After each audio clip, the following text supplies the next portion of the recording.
Bonsoir à toutes et à tous. Merci de nous recevoir à travers cette édition du soir de la télévision Bonferré. Le parti nigérien pour la démocratie et le socialisme, le PNDS-Taraya, continue d'enregistrer des adhérents.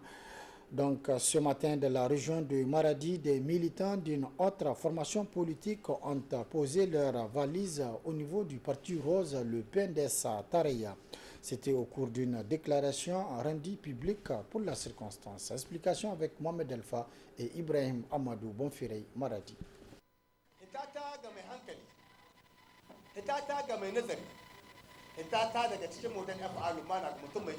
Ma sortie du Modern FA Lumana Africa pour un visionnaire du futur est une bonne décision.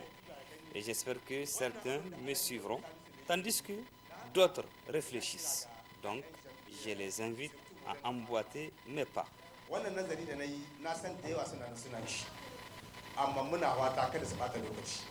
Par ces mots forts introductifs de Mahamadou Lawali Salifou dit Léger viennent confirmer son adhésion au parti nigérien pour la démocratie et le socialisme PNDS-Taraya qui ne cesse de s'agrandir.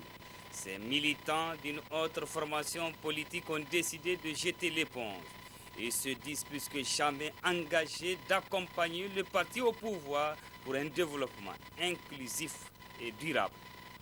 Nous, ces militants des partis politiques de l'opposition, avec à leur tête M. Mohamed Laouli Salif Léger, ex-membre du bureau politique national du modèle FA Lumana, quittons ces formations politiques et décidons à partir de ce jour, mardi 23 mars 2023, d'adhérer au parti nigérien pour la démocratie et le socialisme, PNDS-Taraya. Cette adhésion a été saluée par le premier vice-président de la fédération PNDS-Taraya de Maradi qui a rassuré les nouveaux militants du parti rose que la discipline, la responsabilité et le renforcement des capacités leur seront dispensés. Et je crois que les militants qui sont là, les militants de ce parti, qui sont avec les G, et les militants aussi qui sont avec le coordinateur de Rana, ils vont essayer de s'approprier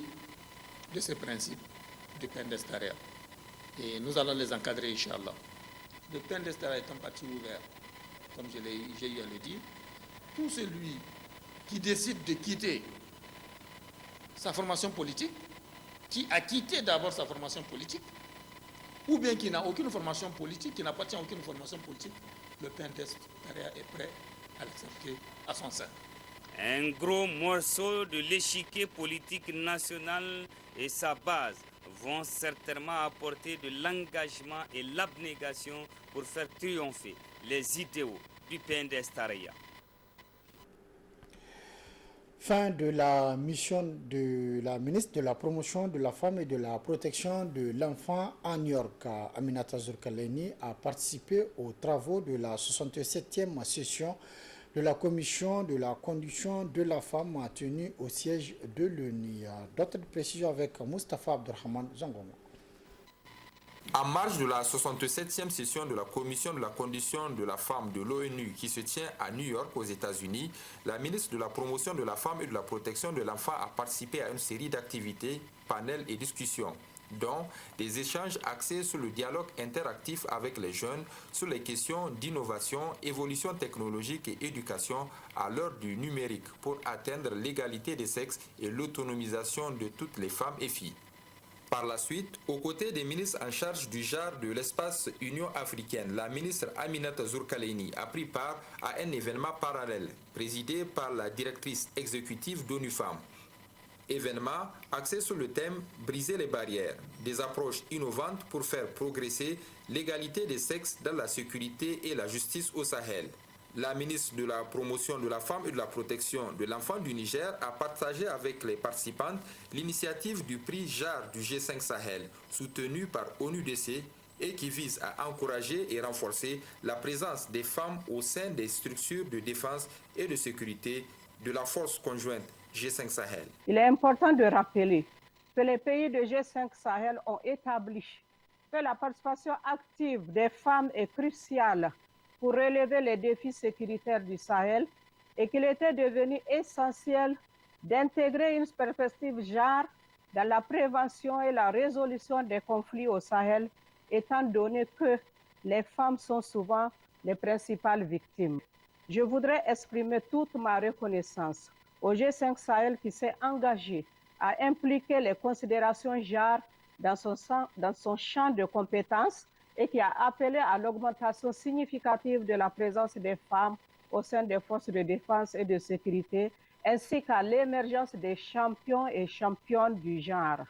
La ministre a dévoilé les noms des heureux lauréats du prix régional JAR du G5 Sahel qui récompense les initiatives individuelles et collectives et encourage la participation des femmes, l'équilibre du genre et l'épanouissement de tous au travail dans les secteurs de la sécurité et de la justice. Cette année, le prix a été décerné pour la catégorie 1, institutions sécuritaires et judiciaires, à l'Académie de police et l'Association des fonctionnaires féminins de la police nationale du Burkina Faso pour la catégorie 2, femmes qui se sont distinguées dans les métiers de la sécurité et de la justice, au commandant donc Morou Adiza du Niger.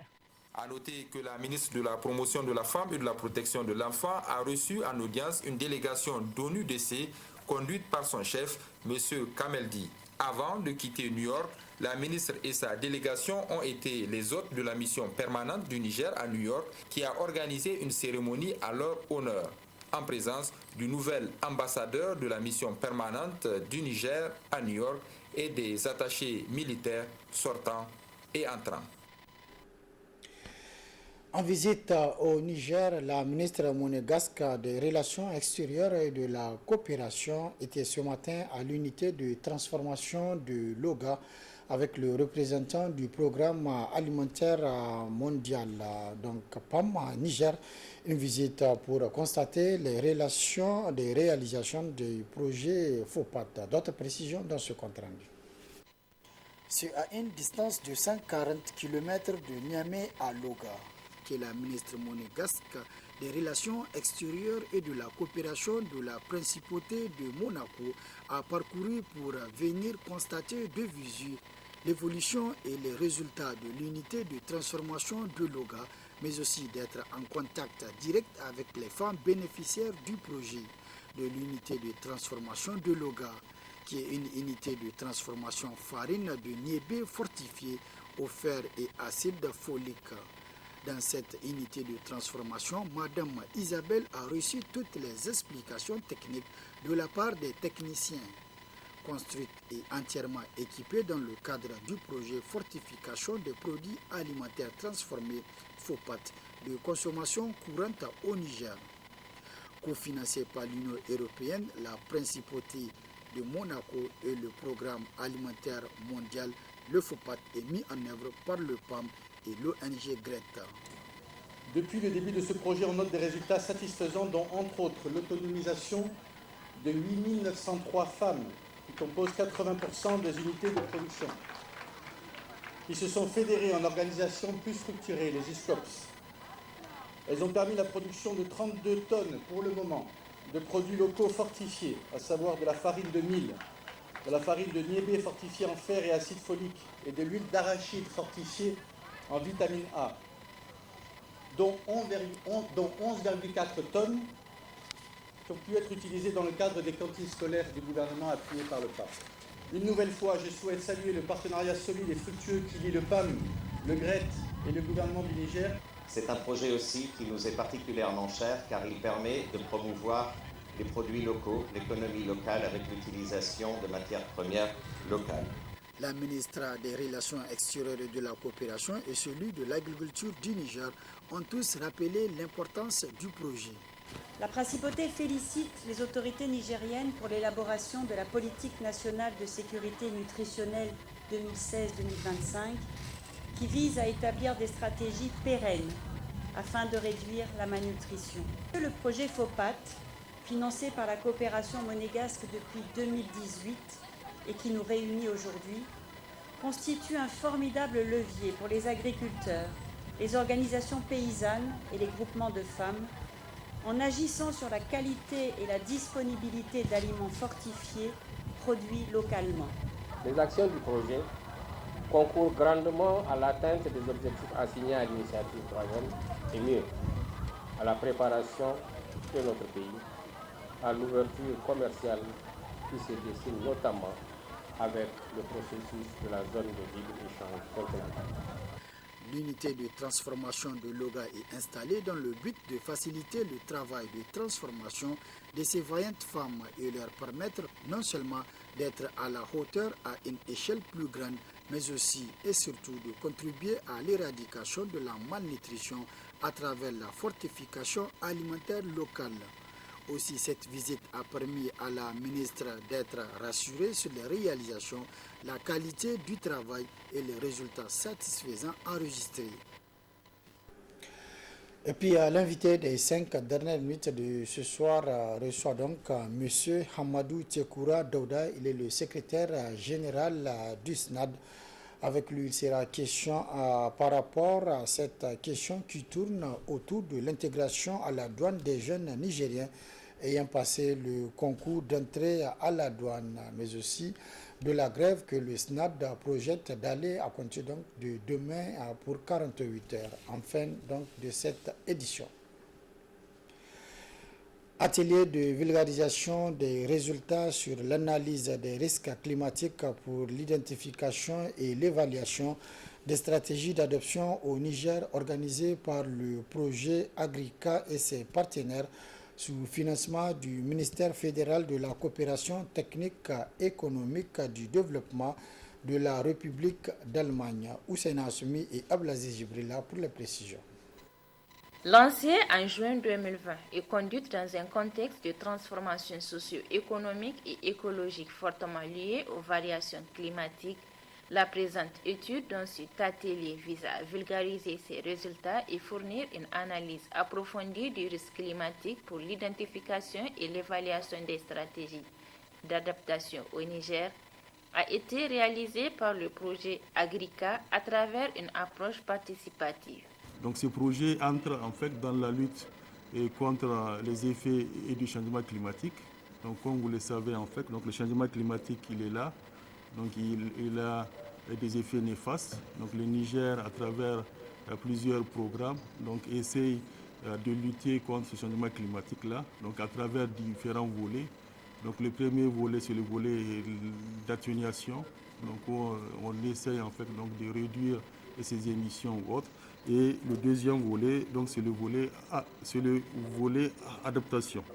Les stratégies sélectionnées sont la gestion intégrée de la fertilité des sols, la régénération naturelle assistée, la petite irrigation comme culture de contre-saison et la production de fourrage pour les animaux.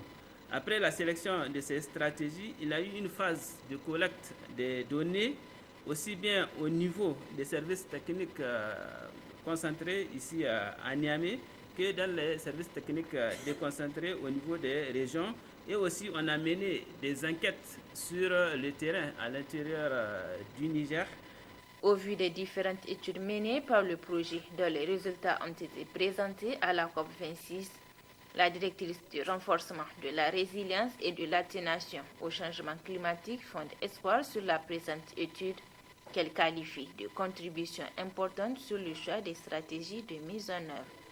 J'ose espérer que le présent atelier dont l'objet est la présentation des résultats finaux de l'étude servira de cadre pour discuter des intérêts des parties prenantes et de définir les orientations pour la mise en œuvre à l'échelle de ces stratégies au Niger. Financé par le ministère fédéral de la coopération technique économique du développement de la République d'Allemagne, dont les représentants sont intervenus par vidéoconférence, cet atelier a permis aux participants de s'approprier des résultats de cette étude pour une bonne orientation des décideurs. Autre aspect de cette édition, le Haut Commissariat à l'initiative 3N organise sa 5e revue annuelle conjointe globale du secteur de la sécurité alimentaire, nutritionnelle et développement agricole durable. C'est le Haut Commissaire qui a présidé la cérémonie d'ouverture de cette rencontre de 2 jours. Boubacar Amadou et Ibrahim Hidé pour les détails.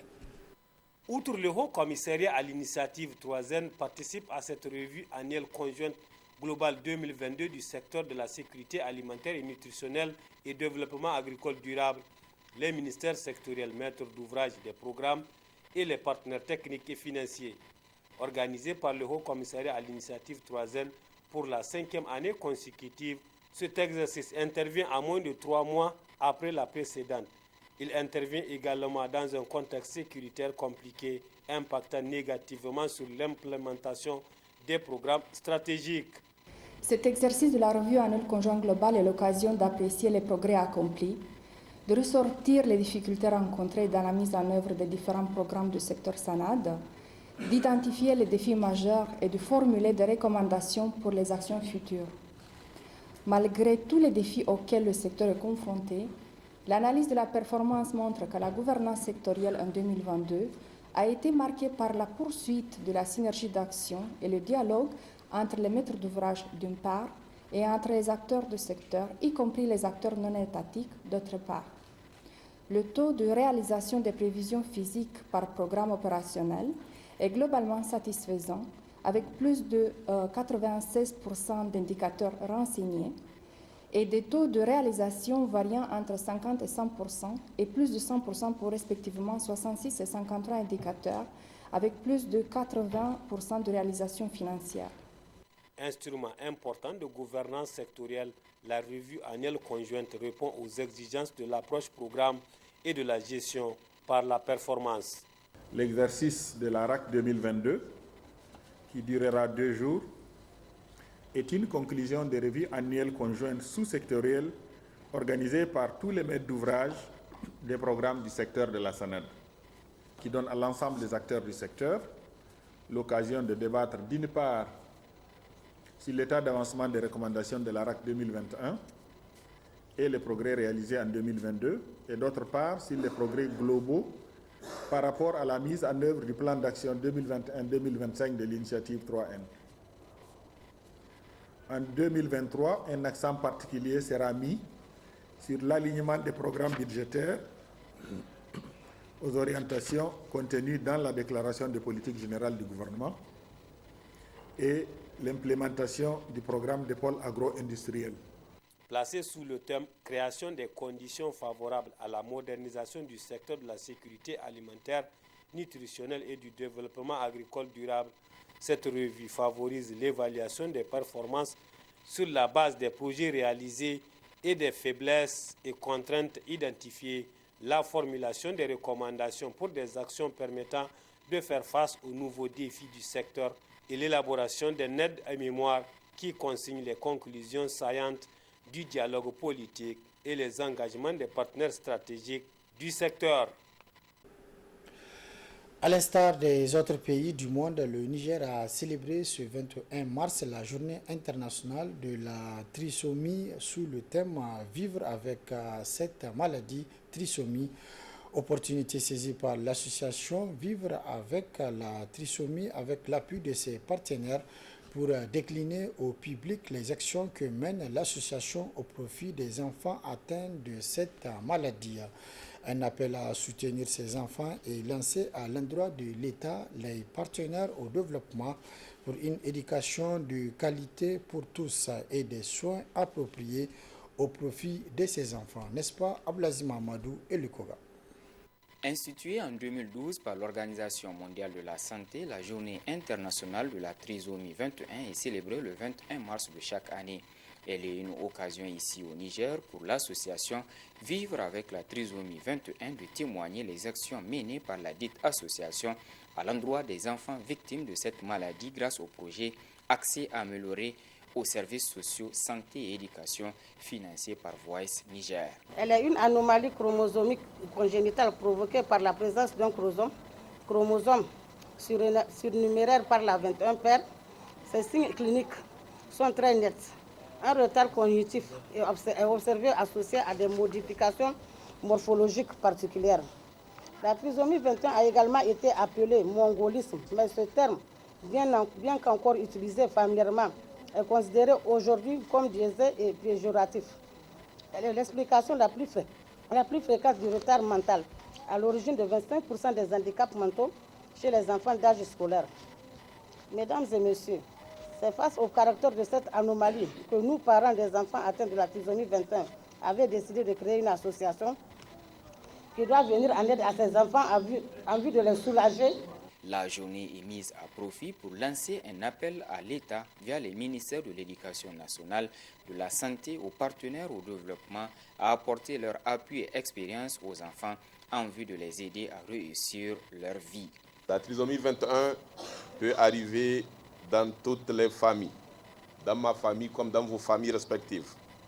Par conséquent, les parents ne doivent pas être marginalisés à cause de leurs enfants. Ils méritent tout notre accompagnement et tout notre soutien. Nous devons chacun de nous questionner sur notre regard sur les personnes atteintes de trisomie 21. À leur place, voudrais-je avoir le même regard? Assurément non. Les enfants porteurs de handicap, notamment ceux atteints de trisomie 21, doivent être acceptés au niveau familial et au niveau de la communauté. Au niveau des écoles, ils doivent être acceptés sans discrimination ni stigmatisation. Ils doivent avoir les mêmes avantages au niveau de la prise en charge dans les formations sanitaires, depuis la naissance jusqu'à l'âge adulte. Le thème de l'édition 2023, Vivre avec la trisomie 21, est plein de sens pour les organisateurs. D'ores et déjà, l'association Kama-I Niger guide l'association VALT 21 vers un début d'enseignement spécialisé, laquelle a mis en place un partenariat avec l'école Les Petits Câlins pour des cours spécialisés destinés exclusivement aux enfants atteints de trisomie les vendredis et samedis. Cérémonie de lancement des travaux de construction de la route bitumée au niveau de l'hôpital de référence de Niamey. Objectif de ce projet de construction est d'améliorer la mobilité de la population de Niamey et permettre un accès plus fluide au niveau de l'hôpital de référence de Niamey. Explication avec Ramatou Abdou et Ibrahim Ousmane. Dans un 6 mois, cette voie sablonneuse sera bitumée afin de réduire les calvaires de la population et faciliter l'accès à l'hôpital de référence à partir du boulevard Tanimoun. Longue de 3916 mètres, la voie sera équipée ainsi des infrastructures qui faciliteront son usage. L'ouverture de la cérémonie nous réunit ce matin à une longueur totale de 3916 mètres et relie l'hôpital général de référence au boulevard Tanimoun. Il est composé de 2 sections, toutes équipées d'éclairage public et de caniveaux. Les caractéristiques de ces 2 sections sont les suivantes. Une section longue de 2558 mètres, composée d'une chaussée en béton bitumineux, 2 fois 2 voies, à partir du boulevard Tanimoun. Une section qui ceinture l'hôpital de référence d'une longueur de 1358 mètres, en béton bitumineux, 1 fois 2 voies. Il me plaît de rappeler, à l'actif de la légendaire coopération chinoise, plusieurs réalisations d'envergure. Le pont Chine-Niger, ou 2e pont de Niamey, le pont général Séni-Kounché, ou 3e pont de Niamey, l'hôpital de référence, le stade Séni-Kounché, etc. Cette infrastructure constitue pour l'ambassadeur de la Chine au Niger un moyen d'excellence de la coopération entre le Niger et son pays. C'est une étape importante dans la coopération intergouvernementale entre la Chine et le Niger dans le domaine médical et sanitaire. Pourtant, les conditions d'accès à cet hôpital et la mobilité des 6 résidents environnants posent toujours un problème.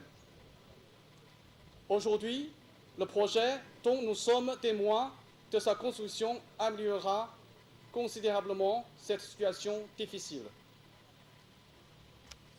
Je suis convaincu qu'avec les efforts conjoints de nos 2 parties, le projet sera achevé dans le délai prévu et surtout avec une qualité satisfaisante. En contrepartie, le gouvernement du Niger prendra en charge le dédommagement des populations impactées par le projet ainsi que la délibération de l'emprise. L'hôpital de référence a été construit en 2013 et inauguré le 2 août 2016 sur un financement de la République populaire de la Chine. La construction des voies d'accès complète ainsi les actions de la Chine dans le domaine de la santé. Place à présent à votre rubrique, l'invité des 5 dernières minutes de ce soir avec Abdelrahmane Noussa. Il a été question avec le secrétaire général du SNAD, M. Hamadou Tchekoura Daouda. Avec lui, il a été question par rapport à cette situation de l'intégration des jeunes à la douane nigérienne, passer le concours d'entrée à la douane, mais aussi avec la grève que le SNAD projette d'aller à compter de demain pour une durée de 48 heures. Très bonne réception. Au revoir.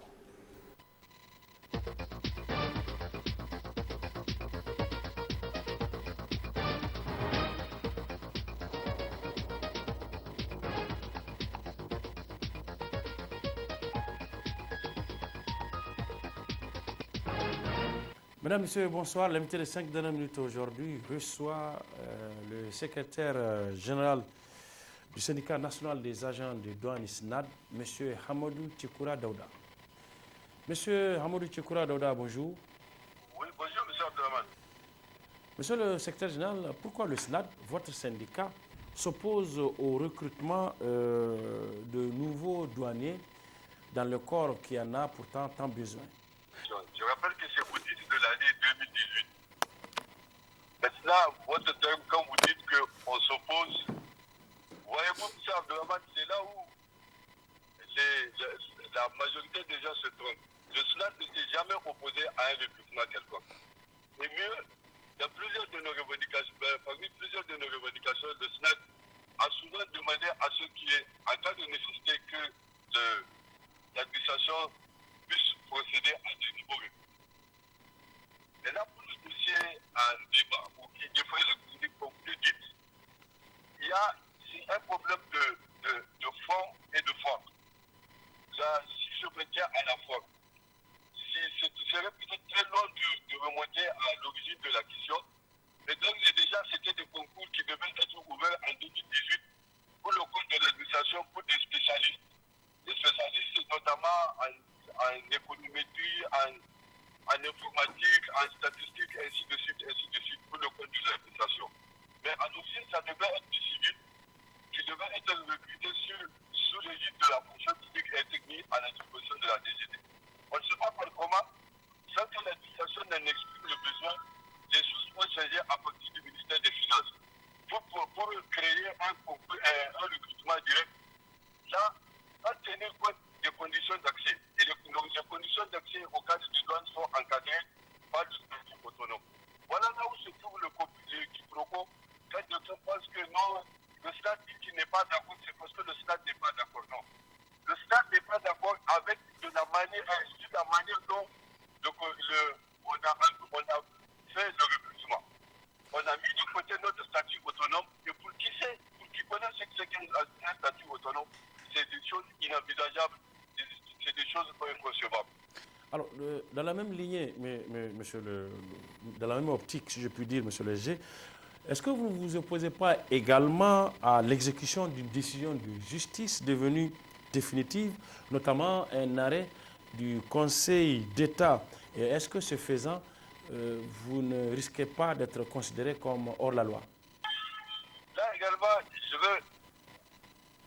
veux vous remercier encore parce que ça me permet de lever encore une fois une équivoque à ce niveau-là, M. Abdelrahmane.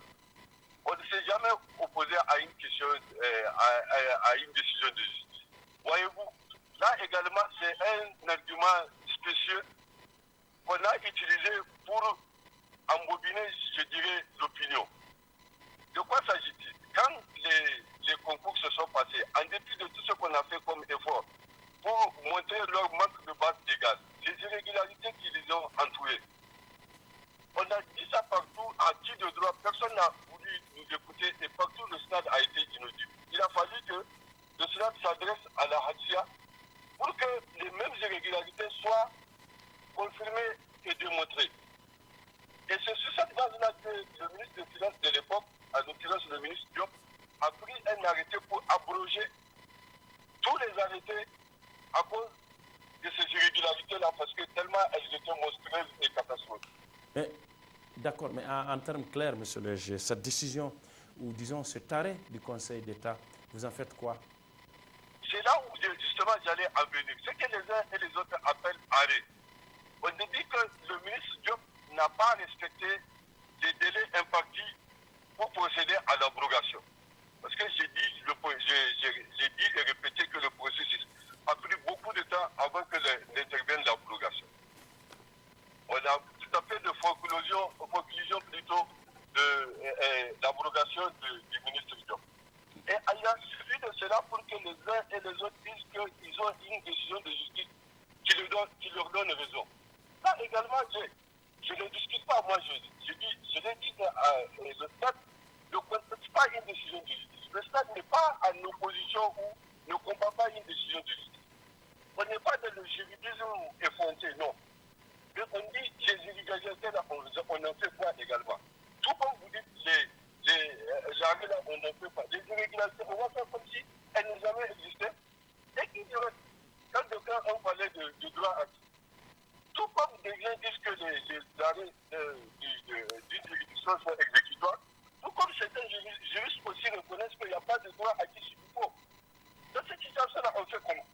Et encore une fois, nous, on ne se trompe pas d'adversaire. On n'est ni contre le Conseil d'État, ni contre les admissibles ou les admis. Mais ce qu'on dit, c'est que quand le ministre dit que la base de ce mariage, il est prêt à impugner notre statut autonome.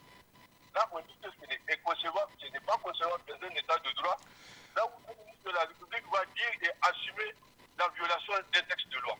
Ces recrues, ou disons ces admissibles à ce concours de douane, ont décidé, vous le savez peut-être déjà, de porter plainte contre le SNAD pour refus d'obtempérer à une décision de justice. Qu'est-ce que vous en dites? Là également, je pense que nos jeunes frères se trompent. Nous, on n'est pas en opposition avec eux. Mais ici, on est encore une fois dans un état de droit. S'ils estiment que quelque part, le SNAD s'oppose à un arrêt qui serait favorable, alors que cet arrêt-là a comme, et les effets de cet arrêt-là ont comme conséquence la violation de notre statut autonome. Ils ont leur droit, c'est leur droit d'aller devant les juridictions. Comme on le dit dans un état de droit, tout un chacun qui s'estime lésé peut porter plainte devant les juridictions. Maintenant, c'est les juridictions compétentes qui vont dénouer l'affaire, c'est tout. Mais sinon, on ne leur en veut pas, c'est leur droit. Tout comme nous-mêmes, à un certain moment, quand on s'est senti lésé, on a fait recours devant la Cour constitutionnelle. Et la Cour, autant pour moi, le Conseil d'État. Donc c'est leur droit. Et encore une fois, tout ce que je dis, c'est que nous, on n'est pas en opposition avec eux. Si eux, ils le prennent comme une adversité, c'est peut-être leur droit. On ne leur en veut pas. Mais nous, on s'insurge, encore une fois, je le dis, pour que les gens comprennent contre la violation des textes de loi. Oui, je crois qu'on dit les effets et les conséquences de la poursuite du processus de ce recrutement-là aura comme effet la remise en cause de tout l'arsenal juridique de l'administration des douanes. Monsieur Tchokoura, longtemps resté dans le même camp que vous, votre tutelle, c'est-à-dire le ministère des Finances, a finalement changé de camp et a décidé de faire droit à l'intégration de ces admissibles. Le SNAD est apparemment seul, désormais, contre tous, non? Non, le SNAD est avec le droit. Autant on peut être contre tout le monde quand vous avez le droit de votre côté, vous êtes tranquille. Donc le SNAD n'est pas isolé. Et même à la date d'aujourd'hui, tous ceux qui nous écoutent, seuls ceux qui font le tintamarre, qui sont dans le sensationnel et qui sont dans le déni, seuls eux n'écoutent pas ce que dit le SNAD. Et encore une fois, le SNAD, nous, on est à l'aise quand on défend le droit. Le SNAD ne défend pas autre chose que le droit. Donc, à partir du moment où nous avons le droit de notre côté, nous, on considère qu'on est connaissant. Et encore une fois, beaucoup de nos concitoyens, au fur et à mesure qu'on communique, des citoyens commencent à comprendre les enjeux ou les implications de cette affaire-là. Et beaucoup nous disent, mais pourquoi on a mis même autant de temps à communiquer autour de la question. Alors que nous, on peut te dire tout simplement que quand à l'évidence des faits, quand on va sortir tous les faux là qui ont émaillé ce concours-là, tout comme responsable, je serais tombé cette affaire. Alors, dans le même temps, M. Léger, une bonne partie de l'opinion publique nationale pense que vous êtes simplement hostile à de nouvelles arrivées dans le corps de douane, une espèce de jalousie ou quelque chose en tout cas qui y ressemble. Qu'est-ce que vous en dites? Ça, c'est ce que je vous dis. C'est l'argument spécieux qu'on a utilisé pour tromper l'opinion. Et aujourd'hui, quand vous dites une partie de l'opinion, l'opinion, c'est pas les internautes.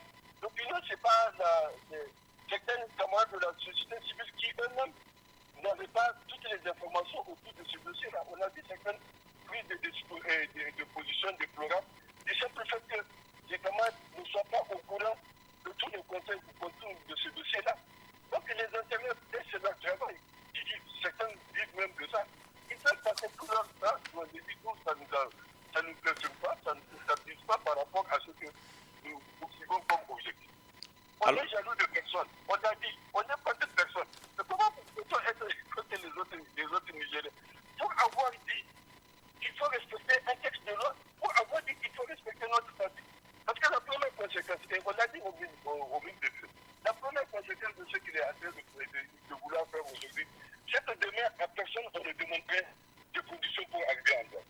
Chacun peut rentrer comme il l'entend. Et c'est ce qu'on. C'est l'argument qu'on est en train de dire, qu'en plus de la violation, qui est en elle-même inexcusable, on ouvre une boîte à Pandore. Oui. Là où on dit que pour entrer dans une corporation, il n'y a plus de conditions, chacun peut y rentrer. Oui. Monsieur Léger, depuis le début de cet entretien, vous insistez beaucoup sur les violations du statut autonome du corps des cadres de douane que va impliquer l'exécution de cette décision de justice. Alors, en quelques mots, dites-nous exactement quelles sont ces violations sur lesquelles vous insistez. Qu'est-ce qui sera déréglé si dans ce statut du cadre des douanes, si jamais cette décision est appliquée? Les violations de ce agrément, on l'a dit suffisamment et on les a démontrées. D'autres institutions les ont démontrées en dehors de nous, notamment la RACIA. Aujourd'hui, quand on vous dit par exemple pour recruter au grade de colonel de douane ou commandant de douane, il faut deux conditions cumulatives. Avoir un master dans la spécialité que vous souhaitez, à laquelle vous prétendez, et un diplôme supérieur en droit. On a permis à des candidats de concours sur la base de l'un ou de l'autre diplôme. Ça, ce n'est pas une violation. Quand, par exemple, au niveau de C1, par exemple, les agents, là où la loi n'a même pas prévu un recrutement direct. Pas du tout. Alors là, quand vous prenez le statut, il n'y a même pas de possibilité de recruter un ingénieur selon la formule directe. Là également, on a permis à des gens de conclure et de déclarer admissibles. Ce que la loi n'a même pas prévu.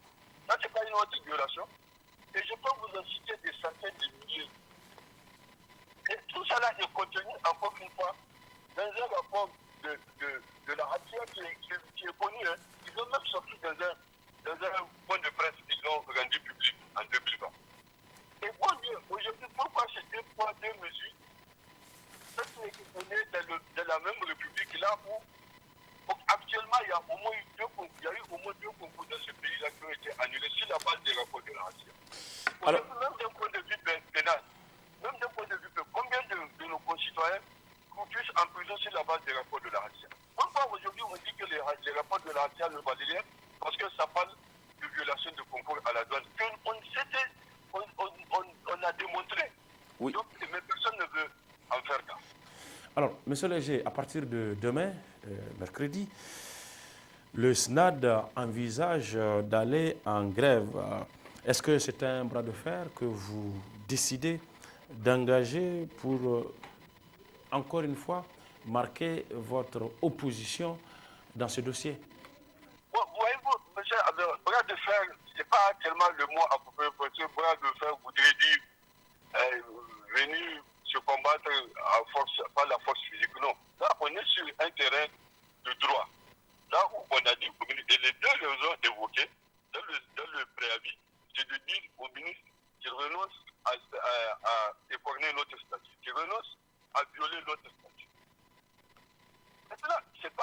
cas de faire attaquer, si on veut le prendre comme ça, comme si on encourage le faire, non.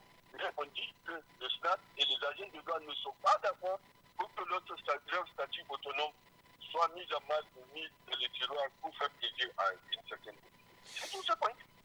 Combien de temps espérez-vous tenir dans cette posture solitaire, à votre avis?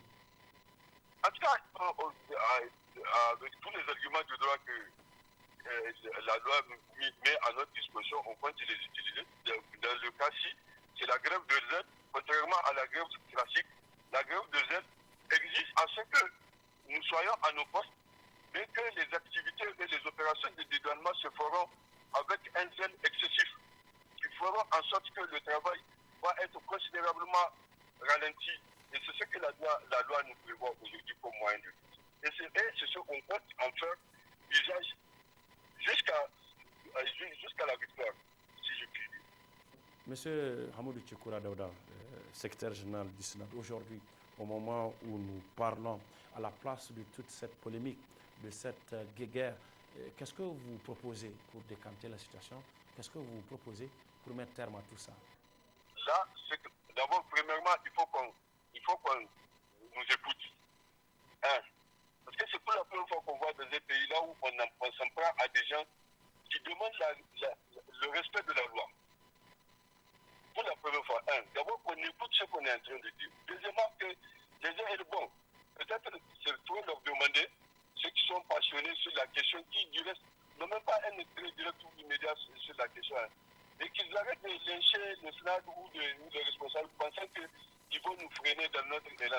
Nous, l'essentiel pour nous, c'est le respect de notre cadre légal de réglementation. On ne permettait à personne. Et du reste, pour ceux qui savent ce que c'est qu'un syndicat, c'est la défense des valeurs et des principes.